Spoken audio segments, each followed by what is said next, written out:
પ્રધાનમંત્રી નરેન્દ્ર મોદીએ દિલ્હીમાં આરકેપુરમ વિસ્તારમાં જાહેર સભાને સંબોધી હતી, જેમાં તેમણે કેન્દ્ર સરકારના કામની ઉપલબ્ધિઓ વિશે વાત કરી, જે બાદ તેમણે દિલ્હીની સરકાર અને અરવિંદ કેજરીવાલ પર પ્રહાર કર્યા।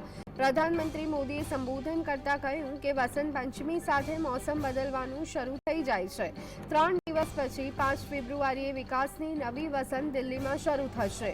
વધુમાં તેમણે આમ આદમી પાર્ટીને આપદા કહી અને સંબોધન કરતા કહ્યું કે દિલ્હીમાં હવે ઝઘડા કરી અને બહાના બનાવતી આપદાની સરકાર કોઈપણ સંજોગમાં પરત ફરવી ન જોઈએ।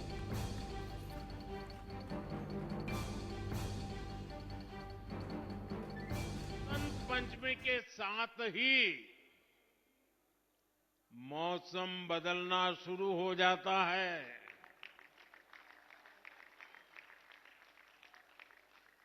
3 दिन बाद 5 फरवरी को दिल्ली में विकास का नया बसंत आने वाला है।